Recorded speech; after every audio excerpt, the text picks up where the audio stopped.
ஆண்டவராக இயேசு கிறிஸ்துவின் நாமத்தினாலே உங்கள் யாவரையும் வாழ்த்துகிறேன், வரவேற்கிறேன். கர்த்தர் உங்களை ஆசீர்வதிப்பாராக. பிலிப்பியர் 4:19. என் தேவன் தம்முடைய ஐஸ்வரியத்தின்படி உங்கள் குறைவுகள் எல்லாம் கிறிஸ்து இயேசுவுக்குள் மகிமையிலே நிறைவாக்குவார். சரி, தலைவர் ஜோமலை அன்பின் நல்ல ஆண்டவரே, அற்புதமான காலவிலைக்காக எனக்கு 2 சிலத்தில் கத்தாவே, தேவனுடைய வல்லம் இறங்கட்டும், கிருபை இறங்கட்டும், ஆசீர்வாதம் இறங்கட்டும் கத்தாவே. ஆண்டவரே, இந்த வார்த்தையை உங்களுக்கு புரிகிற விதத்தில் பிட்டு தாருங்க நாதா, அதற்கேற்ற ஞானத்தை கொடுங்க நாதா. கர்த்தர் உங்களுடைய வாழ்க்கையோடு பேசுங்க, ஆசீர்வதிங்க நாதா. உங்களுடைய பொறுப்பால் ஒப்படைக்கிறோம், வெற்றி எடுத்துக்கொள்கிறோம். இயேசுவின் நாமத்தில் ஜெபிக்கிறோம் பிதாவே. பார்த்தீங்கன்னா உலக மனுஷ வாழ்க்கை வந்து ஒரு குறை நிறைஞ்ச வாழ்க்கை. ஏதாவது ஒரு குறை. 2 பேர் சொல்லுவாங்க, எல்லாம் நல்லா இருக்குதுங்க, என் புள்ள சரியில்லைங்கன்னுவான். எல்லாம் நல்லா இருக்குதுங்க, வட்டிக்கு வாங்கிட்டேங்க, ஒரே பிரச்சனைங்கன்னுவான்.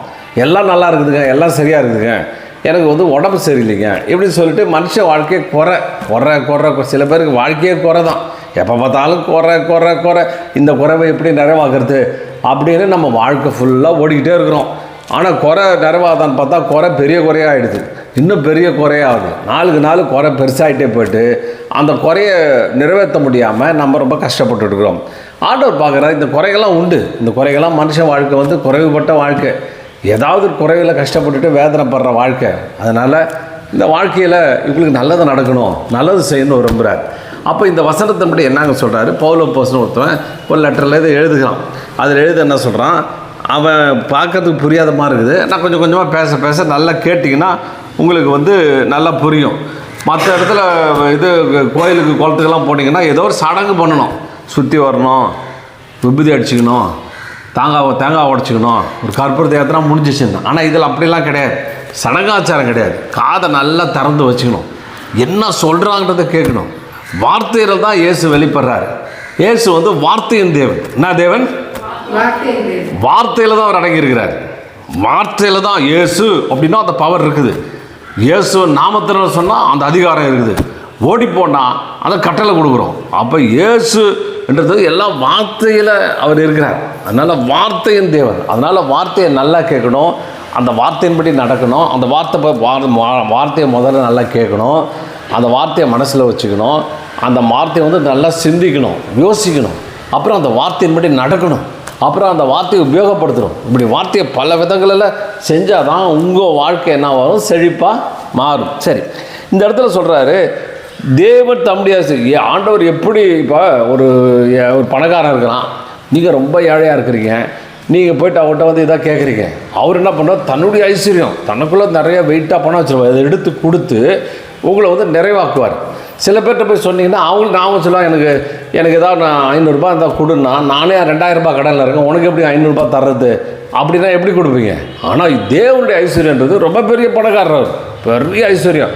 அதுவும் இல்லாமல் எல்லாத்தையும் நிவர்த்தி ஆக்குற காரியம் அவர்கிட்ட இருக்குது. எல்லாத்தையும் கொடுப்போம், எல்லாத்தையும் நிறைவாக்கும். குறைவெல்லாம் அதான் போடுறது. ஒரு குறைவிட இப்போ எல்லாரும் குறையை நிறைவேற்ற முடியாது. டாக்டர்கிட்ட போகிறீங்க, எனக்கு உடம்பு சரியில்லைன்னு போகிறீங்க, உடனே எத்தனை டாக்டர் சரியாக்குறாங்க, மாத்திரை கொடுப்பாங்க, மருந்து கொடுப்பாங்க, அவ்வளோதான். சில டைமில் சரியாகலாமல் போகும். அப்போ வந்து 100க்கு 100 கிடையாது. ஆனால் இந்த இயேசு என்ன சொல்கிறார், தன்னுடைய வல்லமையின்படி, தன்னுடைய மகிமையின்படி உன் குறைவுகள் எல்லாம்ட்டார், ஒரு குறை விடாங்க. எந்த குறையும் என்ன செய்கிறாரு, அவர் நிறைவாக்குவார். அப்போ அந்த குறைவெல்லாம் அவர் எப்படி நிறைவாக்குறாரு அப்படின்னாக்க, அந்த குறைவுகளெல்லாம் அவர் மாற்றி போடுகிறார். உங்களுக்கு ஒரு வேளை வியாதி பலவீனமாக இருக்கலாம், உங்களுக்கு சரீரத்தில் பலவீனமாக இருக்கலாம், பல விதமான பலம் இருக்கலாம். அப்போ உங்களுக்கு பலன் குறைவு, சுகம் குறைவு. அப்போ அந்த குறையும் ஆண்டவர் என்ன செய்கிறாரு, அவர் நிறைவேற்றுகிறார். சில நேரத்தில் பார்த்தீங்கன்னா அப்பமும் தண்ணீரும் குறைப்படும். அப்படின்னா வீட்டில் ஆசீர்வாதம் குறைப்படும், அப்பம் குறையும், தண்ணி இருக்காது, எண்ணெய் குறையும். அப்படின்னா என்னென்னா சமையலுக்கு குறையும், பலவிதமான சாப்பிட்றதுக்கு ஆகார குறைவு. அந்த குறைவை இயேசு என்ன செய்கிறாரு, அவர் நிறைவாக்குவார். இப்படி பல விதங்களில் அவர் நிறைவாக்கி உங்களை வந்து அவர் நடத்துகிறார். அதனால் அவர் என்ன பண்ணார், மகிமை எப்படி நிறைவேற்றினார்னா, மகிமையை கொண்டு நிறைவேற்றுறாராம். சொல்லுங்க, மகிமை என்ன, எப்படியும் மகிமை, அந்த மகிமையை கொண்டு என்ன செய்கிறாரு ஆண்டவர் அவர் வந்து உங்களை வந்து நிறைவாக்குவார். அந்த தேவன் என்ன பண்ணார், இப்போ ஆண்டவர்னாக்க அவருக்கு ஒரு மகிமை இருக்குது, க்ளோரி, அப்படி ஒரு வெளிச்சம், அப்படி ஒரு அழகு, அப்படி ஒரு தத்துரூபம், அப்படி ஒரு கேரக்டர், ஒரு பர்சனாலிட்டி. அவருக்குன்னு ஆண்டவருக்குன்னு ஒரு தனித்துவம் இருக்குது. இப்போ நமக்குன்னா மனுஷனா ஒவ்வொருத்தருக்கு தனித்துவம் இருக்குது, ஒரு கெப்பாசிட்டி இருக்குது, ஒரு இது இருக்குது. எதை செய்யணுனாலும் ஓரளவு இவனால் இதை செய்ய முடியும். இப்போ ஒரு 100 கிலோ வெயிட் இருக்குது, உங்களால் தூக்க முடியாது. அவங்க நல்லா வெயிட்டான ஒரு ஆள் இருக்கான், அவனால் தூக்க முடியும். அப்படின்னா அவனுடைய ஸ்ட்ரென்த்து, பலன், அதுதான் மகிமை. ரெண்டாவது, சில பேர் வந்தாங்கன்னா எல்லாரும் மரியாதை கொடுப்பாங்க, ஏன்னா அவர் பெரிய பதவியில் இருப்பார். அப்படி வர்றதுனால எல்லோரும் மரியாதை கொடுத்து எல்லாம் விலகி போவாங்க. அவர் நின்னாக்க எல்லாம் பயப்படுவாங்க. அதுதான் அவருடைய மகிமை. இப்போ ஒரு ரவுடி சண்டை நடக்குதுன்னு வச்சுங்க, எல்லாம் அடிக்கிறதுக்குள்ள கத்தியை வச்சுருக்காங்க. திடீர்னு உங்களுக்கு தெரிஞ்ச ஒரு டிஎஸ்பியாக இருக்கார், அவர் 20 போலீஸை கூப்பிட்டு வராருன்னா என்ன பண்ணுவாங்க? ஓடுவாங்க. அது கூட மகிமை தான். அதிகாரம், அது கூட மகிமை தான்.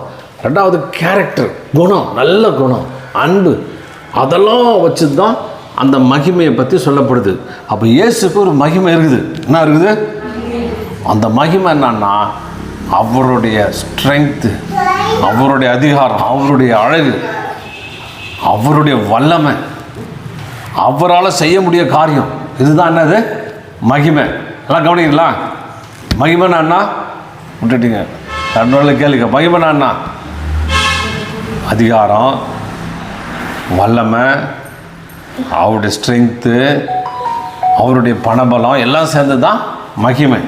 அப்போ இயேசுக்கு எல்லாம் இருக்குது. அவர் சொல்கிறாரு, உலகத்தில் எல்லாரை காட்டிலும் அதிக மகிமை நிறைஞ்சது நம்முடைய ஆண்டவராகிய இயேசு கிறிஸ்து. அப்போ இதிலேருந்து நாம் என்ன செய்கிறோம்? அவர்கிட்டருந்து அவர் என்ன பண்ணுறாரு? தன்னுடைய மகிமையை வச்சு உங்களுடைய குறைவெல்லாம் நிறைவாக்குவார், உங்களெல்லாம் சரியாக்குவார்.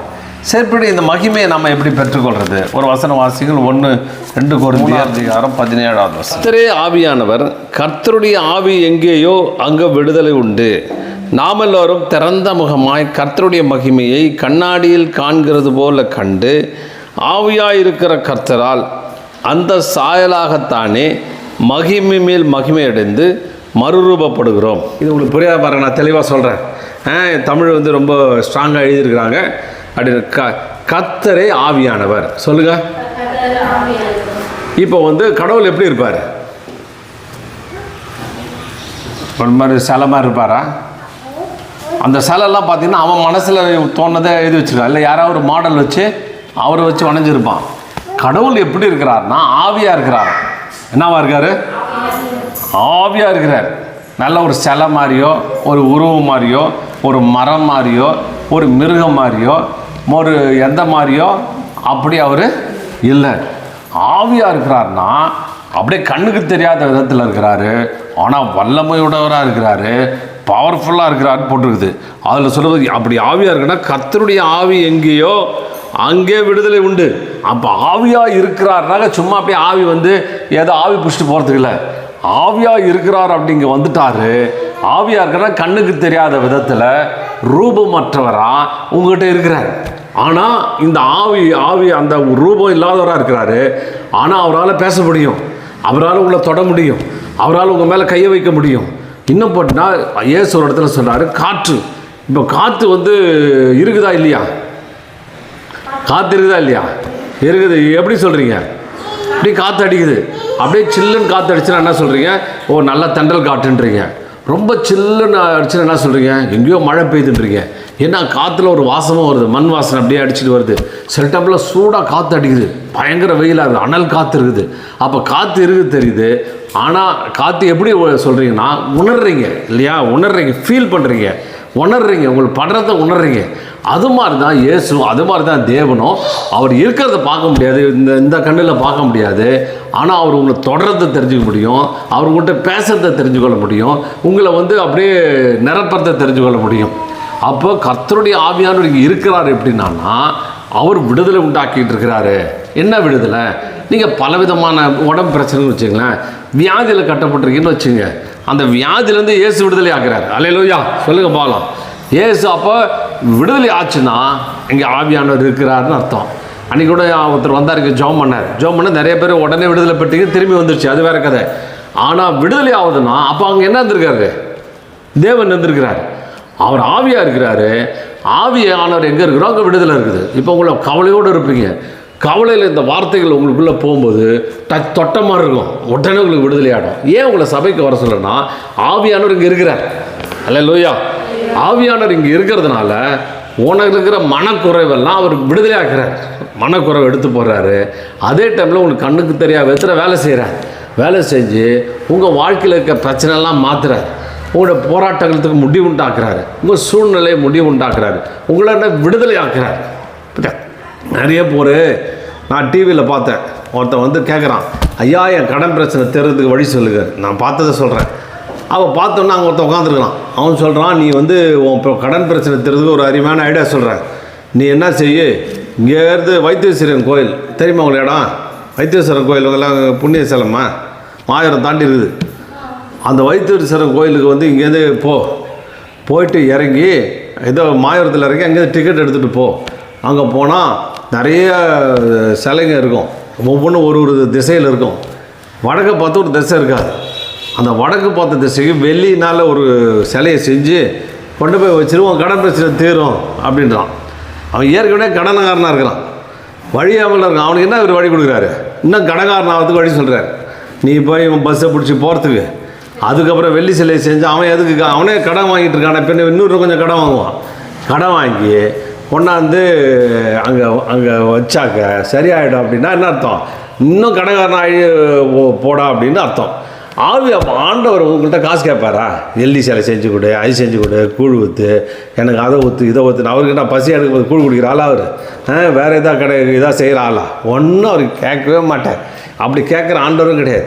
அவர் தான் ஐஸ்வர்யம் உள்ளவர். அவர் உங்களுடைய இருதயத்தை தான் கேட்குறாரு, உங்கள் மனசு தான் கேட்குறாரு. அப்போ ஆவியானவர் இங்கே இருந்தால் உங்களுக்கு விடுதலை உண்டாகும்.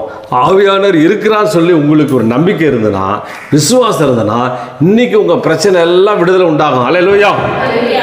இன்றைக்கி உங்கள் சூழ்நிலை எல்லாம் விடுதலை உண்டாகும். அப்போ ஆவியானவர் எங்கேயோ அங்கே என்ன உண்டு?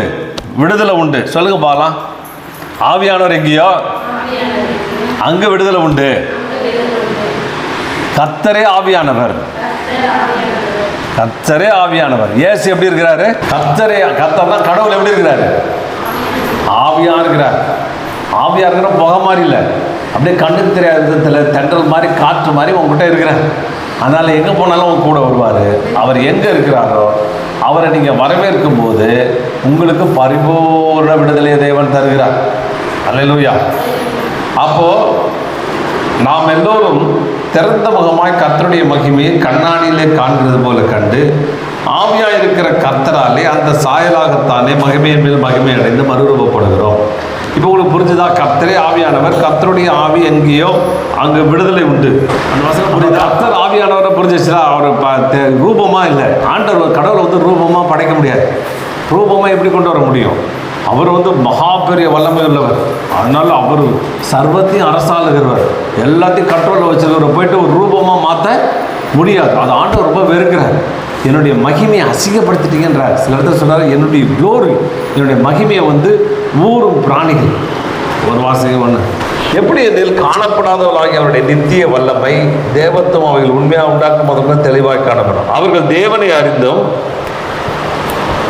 அவர்கள் தங்களை ஞானிகள் என்று சொல்லியும் பைத்தியக்காரராகி அழிவில்லாத தேவனுடைய மகிமையை, தேவனுடைய மகிமைன்றதுன்னா அழிவில்லாதது, அந்த மகிமையை மனுஷர்கள், பறவைகள், மிருகங்கள், ஊரும் பிராணிகள் ஆகிய இவைகளுடைய ரூபங்களுக்கு ஒப்பாய் மாற்றினார்களாம். தேவனுடைய மகிமையை தெரிஞ்சாம பைத்தியக்காரன் மாதிரி என்ன பண்ணிட்டாங்களாம்? பைபிள் போட்டு நான் சொல்ல என்ன பண்ணுச்சு? அழிவில்லாத தேவனுடைய மகிமையை அழிவில்ல, நாம் அழிஞ்சு போகிற மனுஷங்க, அழிவில்ல பறவைகள். பறவை வணங்குறாங்களா? திருகை குன்றத்தில் கழுகை வச்சு வணங்குறாங்க. கழுகை வந்துடுது, வருமா? என்ன தேய்ச்சி குளி? இப்போ வருதா? இப்போ வர்றது இல்லையா? முன்னாடி எங்கள் அம்மா சொல்லிட்டு இருந்தாங்க, கழுகு கொண்டு வரும், ஃபஸ்ட்டு எண்ணெய் தேய்ச்சி குளிக்கும், அப்புறம் வந்து இங்கே வந்து நிறைய சாப்பாடு சாப்பிட்டு போவோம், தயிர் சாதம் சாப்பிட்டு போகணும். எங்கே கழுகு அது என்னன்னா, இந்த கழுகு அப்படி ட்ரெயின் பண்ணியிருக்காங்க.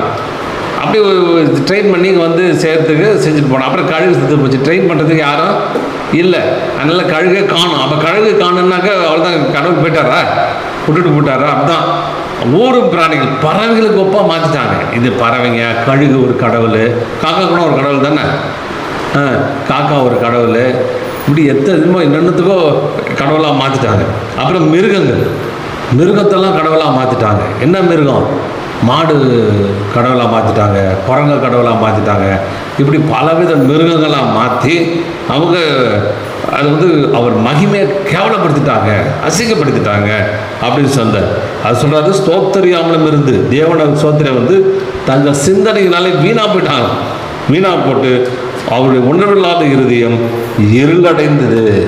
இருளடைஞ்சு போச்சு. அதனால தான் பிரச்சனை, அதனால தான் போராட்டம். ஒரு மிருகத்தை போய் என்ன செய்யக்கூடாது, வணங்கக்கூடாது.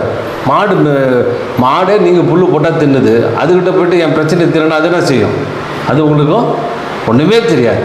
அந்த மாதிரி மிருகங்களை மாற்றுறது, எதை மாற்றுறது, ரூபமாக மாற்றுறது, மனுஷன ரூபத்தை மாற்றுறது, இப்படி பல விதங்களில் திட்டுறாரு. தேவனுடைய மகிமை ஆண்ட கடவுள் ஆவியாக இருக்கிறார், அப்படின்னு நமக்கு கண்ணுக்கு தெரியாத விதத்தில் இருக்கிறார். இயேசுன்னு சொன்னால் அவர் பக்கத்தில் இருக்கிறார். அப்படிப்பட்ட தேவனை நீங்கள் என்ன போட்டு இங்கே இந்த மலை மேலே ஏறி அங்கே போய் பார்த்துட்டு வரீங்க. அதெல்லாம் பைத்தியக்காரனாயிட்டாங்க, அதனால் வீணாக போயிட்டாங்க. வீணாக போன ஆளுங்க தான் இதெல்லாம் செஞ்சாங்க அப்படின்னு சொல்கிறார். அப்போது எப்படி அவருடைய மகிமையை பார்க்கணும் அப்படின்னா, இங்கே வசனம் சொல்லுது, திறந்த முகமாய் கர்த்தருடைய மகிமையை கண்ணாடியிலே காண்கிறது போல கண்டு. அல்லேலூயா. எப்படி பார்க்க முடியும்? இயேசுவை எப்படி பார்க்க முடியும்? அவருடைய மகிமையை பார்க்க முடியும். இயேசு வந்து அவருடைய மகிமையை, அவருடைய மகிமைன்னு என்ன சொன்ன இல்லையா, அவருடைய வல்லமை, அவருடைய அதிகாரம், அவருடைய பவர், அவருடைய ஆழ்த்தத்துவம், அவருடைய கேரக்டர் எல்லாத்தையும் அப்படியே பார்க்கணும். அப்போ எப்படி பார்க்க முடியும்? நீங்கள் ஜெபத்துக்கு நேராக பார்க்க முடியும். அல்லேலூயா. கண்களை மூடி, ஆண்டவரே உங்களுடைய மகிமையை பார்க்கணும் விரும்புகிறேன், உங்களுடைய வல்லமையை பார்க்கணும் விரும்புகிறேன், அப்படியே நீங்கள் ஜெபிக்க கண்ணை மூடி எல்லாத்தையும் காதெல்லாம் அடைச்சிக்கணும். அந்த பிரச்சனை இந்த பிரச்சனைலாம் ஒதுக்கி வச்சுடுங்க. எல்லாத்தையும் தூரம் வச்சுட்டு என் மகிமையில் பார்க்கணும், என்னோட கண்களில் பார்க்கணும், உங்களுடைய க்ளோரியை பார்க்கணும் அப்படின்னு சொன்னால் நீங்கள் கண்ணாடியில் காண்கிறது போல் பார்ப்பீங்க. அல்லேலூயா, அல்லேலூயா. கண்ணாடியில் காண்கிறது போல், கண்ணாடியில் பார்க்குறது மாதிரி பார்ப்பீங்க. பார்த்துட்டு அதனால் என்ன ஆகும் அப்படின்னா, நீங்கள் தேவனை மாதிரியே மாறுவீங்க. அப்படின்னா தேவன் எப்படி செயல்படுறாரோ, தேவன் எப்படி தன்னுடைய குறைவெல்லாம் மாற்றி போடுறாரோ, இயேசு எப்படி செயல்பட்டாரோ அதே மாதிரி நீங்கள் செயல்படுவீங்க. எப்படி செயல்படுவீங்க? இயேசு எங்கே போனாலும் தம்முடைய வார்த்தையினால பிசாசை துரத்துறார், சத்துருவை துரத்துறார். பிசாசை இங்கே வராத, ஓடிப்போ அப்படின்றீங்க. நீங்கள் என்ன பண்ணுறீங்க? பிசாசை உள்ள பிடிச்சிக்குது.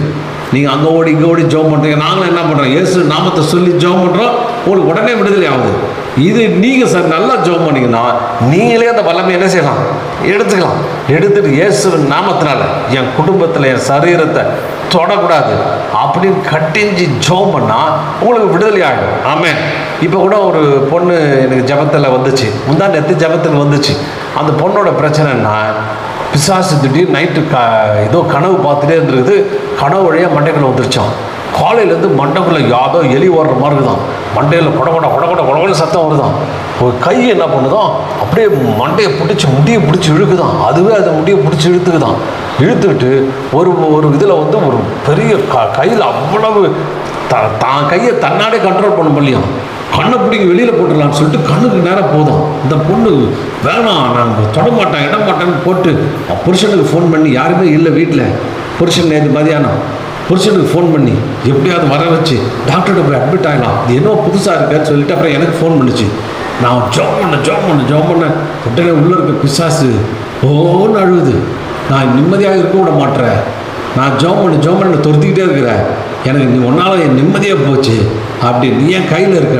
இல்லை, அவள் கண்ணை அவளே புட்டிக்கி இழுத்து போட்டு அவளை நரகத்துக்கு நேரம் நான் இப்போ அதுக்கு தான் வந்திருக்கிறேன் அப்படின்ச்சு. இயேசுவின் நாமத்தினால இப்போ ஜெபம் பண்ணுறேன், கிளம்பி போகும்போது அதுக்குள்ளே இந்த பொண்ணு ஃபோன் பண்ணிச்சு. எனக்கு தலை முறுக்குது, கையெல்லாம் முறுக்குது அப்படின்னு சொல்லி என்னால் கழுத்து திருப்புதுன்னு ஐயோ பாஸ்டர் கத்துது. ஜெபம் பண்ண 10 நிமிஷத்தில் ஆண்டவர் பரிபூரண விடுதலை கொடுத்தார். அல்லேலூயா. உடனே சரியாயிடுச்சு. டாக்டருக்கும் போல ஒன்றுக்கும் போல ஃப்ரீ ஆயிடுச்சு. அப்போ சொன்னிச்சு, என் கையால் நானே கண்ணை பிடுங்கிறதுக்கு போனேன். உங்களை பாருங்கள், நீங்கள் ஜெபம் பண்ணும்போது இவ்வளோ ஒரு கொத்து முடி பிடிக்க கீழே போட்டுருச்சு. கீழே கிடக்குது முடி. சொல்லுது, இப்போ கையெல்லாம் ஃப்ரீ ஆயிடுச்சு, இப்போ நல்லா ஆகிட்டேன் அப்படின்னு. இப்போ அப்போ ஆவியானவர் எங்கே இருக்கிறாங்க? என்ன இருக்குது? விடுதலை இருக்குது. எல்லாம் என்ன சொல்கிறாங்க? உன் பிரச்சனை தீரணுமா, இங்கேருந்து போ, 10 கிலோமீட்டர் நடந்து போ, 20 கிலோமீட்டர் நடந்து போ, அதை வாங்கிட்டு போடு, இதை வாங்கிட்டு போடு, அதெல்லாம் உனக்கு வராது. கர்த்தருடைய ஆவியானவர் வந்து இருக்கிற இடம் எங்க? ஆவியானவர் இருக்கிற இடம் எங்க? இங்கேயா? இங்கே நாங்கள் சொல்கிறோம், இங்கே இருக்கிறார். ஏன்னா நாங்கள் இயேசுவை பற்றி சொல்கிறதுனால இங்கே இருக்கிறார். நீ ஜெபிக்கிற இடம் தான் கர்த்தர் இருக்கிற இடம். நீ பேசுகிற இடம் தான் கர்த்தர் இருக்கிற இடம். எங்கே ஆண்டவர் கூப்பிடுறியோ அதுதான் கர்த்தர் இருக்கிற இடம். நீ எங்கே போனாலும் ஆண்டவர் கூட வர. நீ போயிட்டு ஒரு வாட்டி தேடிட்டு போக வேண்டிய அவசியம் இல்லை. அப்போ ஆவியானவர் எங்கே இருக்கிறாரு? நீங்கள் வந்து உங்கள் இருதயத்திலே அவரை பார்க்க முடியும், உங்கள் உள்ளத்திலே பார்க்க முடியும், உங்களோட மனசுலேயே அவரை பார்க்க முடியும். அவர் வரும்போது அந்த பொண்ணுக்கு ஆண்டவர் பரிபூர்ண விடுதலை கொடுத்தார், சுகமாயிடுச்சு. இப்போ நான் நல்லா ஃப்ரீயாக இருக்கேன் அப்படின்னு அந்த பொண்ணு சொன்னிச்சு. இப்போ அதே போல் கர்த்தருடைய ஆவியானவர் மகிமையாக வந்து இருந்துடுவார். அவருடைய மகிமையை நம்மளால் பார்க்க முடியும். அவருடைய மகிமை, ஆண்டவரே உடைய மகிமையை நான் பார்க்கணும் அப்படின்னா அர்த்தம், முடியும் அந்த வல்லமையை நான் பார்க்கணும், அந்த அதிகாரத்தை உணரணும், உங்களுடைய நீ இருக்கிறத பிரசன்னத்தை, நீ இருக்கிறீர் என்பதை நான் தொடுதலை உணரணும் அப்படின்னு சொல்லிட்டு உள்ளத்தை ஆழத்திலிருந்து ஜெபம் பண்ணிங்கன்னா உங்களால் கண்ணாடியில் பார்க்குற மாதிரி பார்க்க முடியும். அல்லேலூயா! கண்ணாடியில் பார்க்குற மாதிரி பார்க்க முடியும். கண்ணாடியில் பார்த்துட்டு வேடிக்கையாக பார்க்க போகிறோம், ஏதோ ஒரு படம் போடுறாங்க அதை பார்த்துட்டு போயிடுவோம் அப்படின்னு சொல்கிறதில்ல. அந்த கண்ணாடியில் பார்க்கும்போது நீங்கள் இந்த க்ளோரி பட்ட கண்ணாடியில் எதை பார்க்குறீங்களோ அதை மாதிரி நீங்கள் மாறுவீங்க. சோத்திரம், புரியுதா? அல்லேலூயா, சோத்திரம் சோத்திரம் சோத்திரம். ஏங்க இயேசு இருக்கிறாருன்னு பார்க்குறீங்கன்னா அப்போது கண்ணாடியில் காணுங்க, நம்ம மனசு தான் கண்ணாடி, உள்ளம் தான் என்னது கண்ணாடி, மனம் ஒரு கண்ணாடிவாங்க. மனசில் அவரை பார்க்குறது கண்ணை மூடி மனக்கண், மனசில் கண்ணு இருக்குது. நீங்கள் பார்க்குறீங்கள நிறைய காரியங்களை அந்த கண்ணில் பார்க்க போகிறீங்க, அவ்வளோ தேவன்றதை பார்க்க போகிறீங்க. அப்போ அது மகிமை, வெளிச்சம், அப்படி அழகு, வெளிச்சம், ஒரு வெளிச்சத்தை பார்ப்பீங்க, இல்லை ஒரு நல்ல ஒரு இதை பார்ப்பீங்க. அப்படி ஒரு வல்லமையை பார்த்த உடனே நீங்கள் என்ன செய்ய, அந்த வெளிச்சம் என்ன பண்ணுது, உங்களை வெளிச்சமாக மாற்றும். அல்லேலூயா! உங்களை அப்படியே வெளிச்சமாக மாற்றும், உங்களை அப்படியே மாற்றும், உங்களை வந்து ரொம்ப இதாக மாற்றிடும். நீங்கள் மாற்றி உங்களை வந்து அப்படியே பெரிய அளவில் மாற்றிடும். இப்போ ஒரு பெரிய பலசாலி இருக்காருன்னு வச்சுங்க, பலசாலி யாரை எடுத்துக்கலாம், மைக் டைசன் வச்சுங்க. மைக் டைசன் வந்து ஒரே 47 பெரிய பெரிய ஆள் அடிச்சுவேன். அவனை நீங்கள் ஃபோட்டோவில் பார்த்தீங்கன்னா நீங்கள் வேறு, அவன் வேறு. அவனா நீங்கள் மாற முடியுமா? அவனை பார்த்தீங்கன்னா அவன் பார்த்துட்டு இவ்வளோ பவர் இருக்குதா, இவனுக்கு இவ்வளோ ஸ்ட்ரென்த் இருக்குதா, இவ்வளோ பேர் அடித்தானேன்னு நீங்கள் சொல்லிங்க, உலக சாம்பியன் பட்டத்தை எத்தனை வாட்டி ஜெயிச்சானே அப்படின்னு சொல்லிட்டு நீங்கள் பெருமிதம் கொள்ளலாம். ஆனால் ஆவியானவர் எப்படி இருக்கிறாருன்னா அவருடைய மகிமையை, அவருடைய அழகை, அவருடைய வெளிச்சத்தை, அவருடைய வல்லமையை நீங்கள் பார்த்தீங்கன்னா நீங்களும் வல்லமையாக மாற முடியும். அல்லேலூயா! புரியலையா? அப்போ நீங்கள் ஜெபம் பண்ண போகிறீங்க. ஜெபம் பண்ண போகும்போது முதல்ல என்ன பண்ணுவோம், வேத வசனத்தை வாசிக்கணும். வாசிக்க மனசு கொஞ்சம் விரிவடையும்.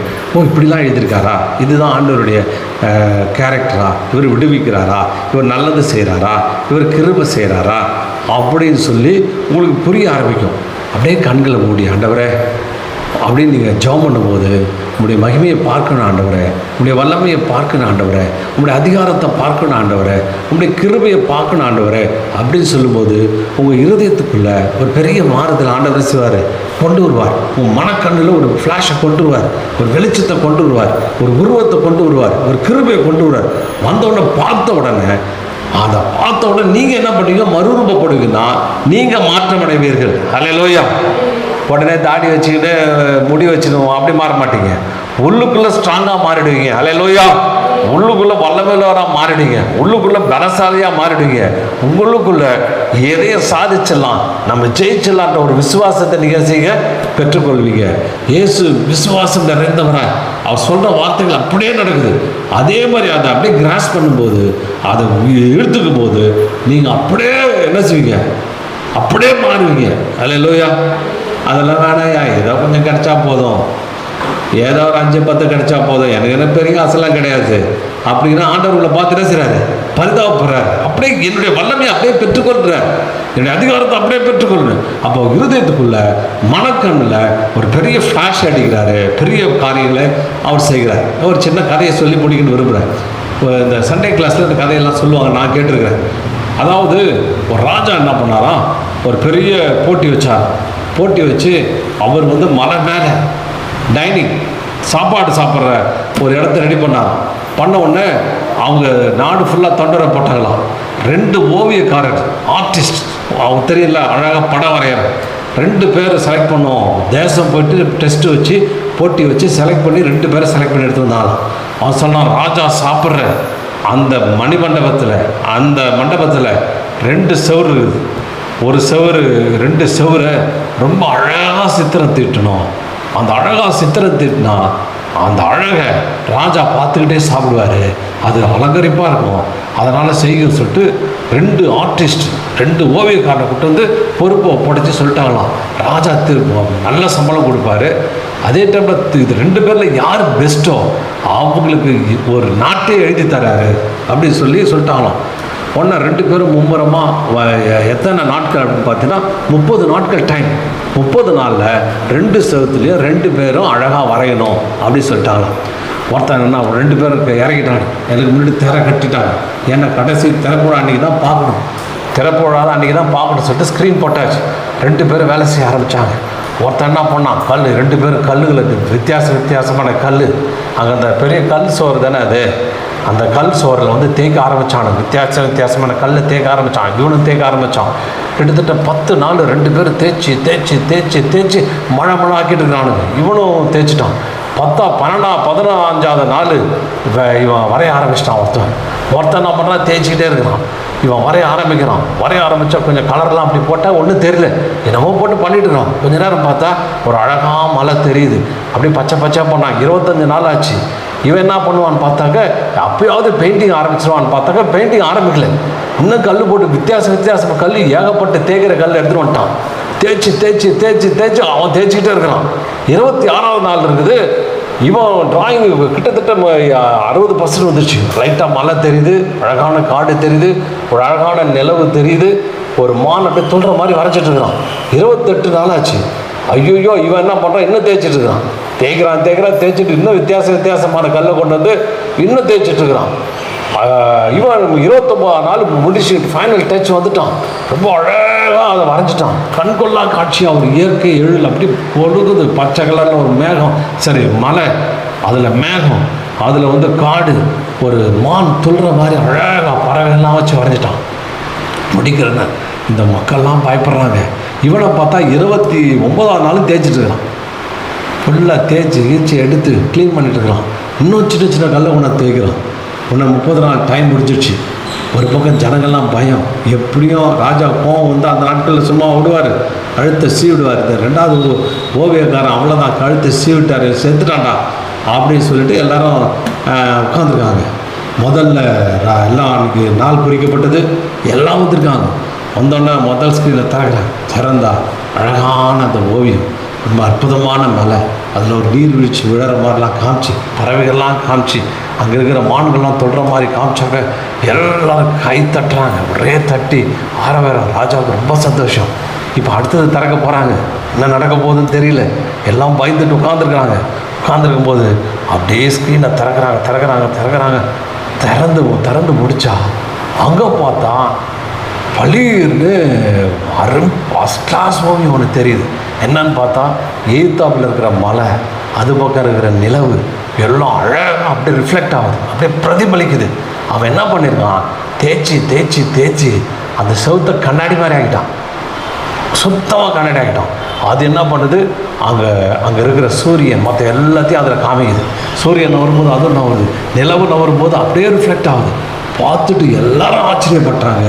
எல்லாம் கிளாப்ஸ் பண்ணி, எவ்வளோ அருமையான இது காரியம், இது உயிருள்ள ஓவியம், இது உயிரற்ற ஓவியம், இது உயிரான ஓவியம் சொல்லி அவனுக்கு ராஜா பெரிய பரிசு கொடுத்து அவனை இது பண்ணார். அதே மாதிரி தான் மனுஷன் என்ன பண்ணுறான், தான் வாழ்க்கையை என்னென்னமோ அறிவை உபயோகப்படுத்தி, அதை உபயோகப்படுத்தி, தன்னுடைய திறமையெல்லாம் உபயோகப்படுத்தி என்னென்னமோ செய்கிறான், ஏதோ செய்கிறான். அவன் எப்படியாவது முன்னுக்கு வரணும்னு குறைவெல்லாம் நிறைவாக்குறதுக்கு ஏதோ செய்கிறான். ஆனால் இந்த வசனத்தின்படி ஆண்டவர் இயேசு கத்து நம்ம என்ன பண்ணுறோம், நம்ம இருதயத்தை தேய்ச்சி மனசு பார்த்தீங்கன்னா அழுக்காக இருக்குது. இப்போ நல்ல ஒரு கண்ணாடி இருக்குன்னு வச்சுங்க, அழுக்கு கண்ணாடியில் போய் பார்த்தா என்ன தெரியும், ஒன்றுமே தெரியாது. ஒரு புண்ணாகும் தெரியாது, ஒரு மண்ணும் தெரியாது, மண்ணு தான் தெரியும். ஒரு முகமும் தெரியாது, ஒன்றும் தெரியாது. அப்போ இயேசு நம்முடைய ஏன் முகத்தில் பிரதிபலிக்குன்னா, உங்கள் உள்ளான்ற கண்ணாடி அழுக்காக இருக்குது. ஆனால் இதை தேய்ச்சி தேய்ச்சி தேய்ச்சி அதை க்ளீன் பண்ணிங்கன்னா எப்படி தேய்ச்சி, எந்த கல் வச்சு தேய்க்கிறதுனா வசனம் தான், வார்த்தையாகிய கல். இந்த வார்த்தையாகிய கல்லை தேய்க்க தேய்க்க தேய்க்க உங்கள் மனசு அப்படியே சுத்தமாகிட்டே வரும், ரொம்ப ஸ்மூத்தாகிட்டே வரும், ரொம்ப அப்படி பிரதிபலிக்கிற தன்மைக்கு வரும், ரொம்ப அழகாக ஆகிடும். அப்படி தேய்க்க தேய்க்க தேய்க்க ஆண்டவருடைய உருவம் அப்படியே தெரியும். அல்லேலூயா. அவருடைய வல்லமை அப்படியே தெரியும். அவருடைய வல்லமை அப்படியே தெரிகிறத பார்த்து நீங்கள் என்ன பண்ணுவீங்க, அப்படியே பிரதிபலிப்பீங்க, அப்படியே வெளியில் காமிப்பீங்க, அப்படியே நீங்கள் அதே மாதிரி செயல்பட ஆரம்பிப்பீங்க. அப்போ அதுக்கு என்ன பண்ணணும், உங்களுடைய மனசை என்ன பண்ணணும், சுத்தப்படுத்தணும். எதை வச்சு சுத்தப்படுத்தணும்? வசனம் சொல்லுமா, வசனம் வச்சுனா சுத்தப்படுத்துவேன். வாலிபன் தன் வழிகளை எதனால் சுத்தப்படுத்துவான்? தேவனுடைய வார்த்தையினால் அல்லவா. வாலிபன் எப்படி வாழ்க்கையை சுத்தப்படுத்துனா, தேவனுடைய வசனத்தை வச்சு தான் சுத்தப்படுத்துவான். அப்போ அந்த வசனத்தை நீங்கள் வாசிக்கணுமா இல்லையா? நீங்கள் வாசிக்க ஒரு கல் வச்சு தேய்க்கிறீங்கப்பா, ஏசப்பா இப்படி சொல்கிறாரா, ஏசு இதை சொல்கிறாரா, ஓ இது இப்படித்தானா அப்படின்னு நீங்கள் உங்களுடைய மனசில் வந்து பலவிதமான அழுக்கு இருக்குது. என்ன அழுக்கு? தப்பான பொய்கள் நிறைஞ்சிருக்குது, குழப்பம் நிறைஞ்சிருக்குது, சந்தேகம் நிறைஞ்சிருக்குது, அவிசுவாசம் நிறைஞ்சிருக்குது, பொறாமை நிறைஞ்சிருக்குது, இன்னும் பலவிதமான பாவங்கள்லாம் நிறைஞ்சிருக்குது. அப்போ ஆண்டவருக்கு எது பிடிக்கும் பிடிக்காதுன்னு நீங்கள் தேய்க்க தேய்க்க தேய்க்க அப்படியே தேவன் உங்கள் மூலியமாக என்ன செய்வார், பிரதிபலிப்பார், அப்படியே வெளிச்சமாக வருவார், அப்படியே உங்களுக்குள்ள வெளிச்சத்துக்குள்ளே நடத்துவார். அன்றைய நாள் பாருங்கள் விசேஷமான நாளாக இருக்கும். இந்த வெளிச்சத்தை பார்த்தீங்கன்னா பிசாசு பயப்படும், கிட்ட போக மாட்டோம். இயேசு பல இடத்துல நடக்கும்போது அவங்க பிசாசுலாம் பயப்படுது. ஐயோயோ அவர் வெளிச்சமாக இருக்கிறாரு, அந்த வெளிச்சத்தை பார்க்குறதுக்கு கண்ணு கூசும் அவனுக்கு, அந்த வெளிச்சத்தை பார்க்குறதுக்கு அதுங்களால நிற்கவே முடியாது, அதுங்க ஓடி ஒளியும், அதுங்க பக்கத்துலேயே வராது. நீங்கள் பிசாசோடு போராடுறீங்களா, உங்கள் இதயத்தை சுத்தப்படுத்துங்க. நல்லா ஜெபம் பண்ண உங்களுக்குள்ள வெளிச்சம், இயேசுடைய முகத்துடைய வெளிச்சம் அப்படியே வீசும். அப்படியே வீசும்போது அவங்கெல்லாம் ஓடி போயிடுவாங்க. இப்போ நீங்கள் வீடு இருக்குது, லைட் ஆஃப் பண்ணிட்டு பார்த்தீங்கன்னா எல்லாம் கரப்பாம்பூச்சி தேள் இதில் எல்லாம் சுற்றிட்டு இருக்கோம். நைட்டு எழுது லைட்டை போட்டாக்க ஒன்று மூளைக்கு ஓடும். ஏன்? அந்த பூச்சிகளுக்கு வெளிச்சம் பிடிக்காது. பிசாசுக்கு அதே மாதிரி தான். இயேசுடைய முகத்துடைய வெளிச்சம், இயேசுடைய வெளிச்சம், அவருடைய வல்லமையின் வெளிச்சம், மகிமையின் வெளிச்சம் பிசாசுக்கு பிடிக்கவே பிடிக்காது. அது அலற அடிச்சுட்டு ஓடிடும், அந்த வெளிச்சத்தை பார்க்காத மாதிரி ஓடும். அதனால தான் இயேசு போகிற இடங்கள்லாம் சொன்னாங்க. இயேசு அவங்க எந்தெந்த இடத்துக்கு போகும்போதெல்லாம் அவங்க சொல்கிறாங்க, இருளில் இருந்த ஜனங்கள் வெளிச்சத்தை கண்டார்கள், இருட்டுக்குள்ளே இருக்கிற ஜனங்கள், வேதனையின் விளிம்பில் கஷ்டத்தில் இருக்கிற ஜனங்கள், ஒரு போராட்டத்தில் இருக்கிற ஜனங்கள் வெளிச்சத்தை பார்க்கும்போது அவங்க விடுதலை பெற்றுக்கொண்டாங்க. ஹல்லேலூயா. அவர்கள் சுகம் பெற்றுக்கொண்டார்கள், அவர் நல்லதை பெற்றுக்கொண்டாங்க. அதுபோல் நீங்கள் டெய்லி ஜெபிக்கணுமா? ஒரு 10 நிமிஷம் ஆரம்பித்து 2 மணி நேரம் 1 மணி நேரம் கூட நீங்கள் ஜெபம் பண்ணலாம். இன்னும் கொஞ்சம் கூட நீங்கள் ஜெபிக்க உங்களுக்குள்ள வெளிச்சம் என்ன செய்யும், பெருசாகும். இயேசு உங்கள் இருதயத்தில் பிரதிபலிக்க ஆரம்பிச்சிருவார். இயேசுடைய முகம், மக்களாக இருக்கிற முகம் நல்லா கிளியராக தெரியும். அவருடைய முகத்துடைய வெளிச்சம் அப்படியே வீச ஆரம்பிக்கும் போது அவங்க எல்லாம் ஓடியே. இப்போ பிசாசுக்கு என்ன செய்யும்? பிசாசுக்கு யாரை பார்த்தா பயம்? இயேசுவை பார்த்தா பயம். நீங்கள் ஜெபிக்கும் போது நீங்கள் இயேசு அப்படியே முகம் பிரதிபலிக்கிறீங்க. ஒருத்தர் ஊழியக்காரர் ஒரு இதுக்கு ஜெபம் பண்ணதான், அந்த அம்மா பார்த்துட்டு அலறுதான், ஏசுன்னு கற்று தான். என்ன அப்படின்னா சொன்னால் உங்கள் கண்ணில் இயேசு பார்த்தேன்னு நினச்சான் அந்த அம்மா. ஊழியக்காரர் சொன்ன, நாங்கடா இயேசு நான் பார்க்கல, எப்படி நீ பார்த்த அப்படின்னு. அப்போ இயேசுவை பார்த்தேன். அப்போ தான் அவர் சொன்னார், இருதயத்துக்குள்ள இயேசு வந்து நைஸாக கண்ணு வழியாக எட்டி பார்த்தாங்க. அல்லேலூயா. சரி, அதனால் இப்போ நம்ம வந்து ஜெபம் பண்ண போகிறோம். என்ன பண்ண போகிறோம்? ஒரு பாட்டை பாட போகிறோம். அது என்னென்னா மகிமையின் மேகம். அந்த பாட்டு இந்த இடத்த மூடுதுன்னு நம்ம பாட போகிறோம். நீ கண்களை மூடி உங்கள் பிரச்சனைலாம் ஓரமாக வச்சுருங்க. ஏன்னா அந்த மகிமை வந்தோன்னா உங்கள் பிரச்சனை என்ன செய்யணும், ஆட்டோமேட்டிக்காக மாறிடும். உங்கள் குறைவெல்லாம் மாறிடும், உங்களுடைய பிரச்சனைலாம் மாறிடும். ஆண்டவரே உங்களுடைய மகிமையை பார்க்கணும், திறந்த முகமாக பார்க்கணும், விடுதலை நல்லா பார்க்கணும் அப்படின்னு விடுதலையாக பார்க்கணும் அப்படின்னு நீங்கள் ஜெபம் பண்ணிட்டு இருக்கீங்க. நாங்கள் பாடலை பாடி நாங்கள் ஜெபம் பண்ணிருப்போம். நீங்கள் உள்ளத்தின் ஆழத்துலேருந்து இயேசுவே உங்களுடைய வெளிச்சத்தை பார்க்கணும், உங்களுடைய மகிமையை பார்க்கணும் அப்படின்னு கேட்குறீங்க. ஏன்னா இந்த மகிமை வரும்போது உங்களுடைய குறைவுகள்லாம் வெளியில் போயிட்டே இருக்கும். உங்களுக்கு பிடிச்சதும் நீங்கள் பிடிச்சதும் போயிடும், உங்களை பிடிச்சதும் உங்களை விட்டு போயிடும். எல்லா பிரச்சனையும் அப்படியே உங்களுக்கு அந்த மகிமையில் நிரம்ப நீங்கள் பரிபூர்ண விடுதலை ஆவீங்க. இப்போ 10 நிமிஷம் 15 நிமிஷம் ஜெபம் பண்ண போகிறோம். நீங்கள் வேற ஆளாக மாற போறீங்க. அல்லேலூயா. இந்த இடத்தை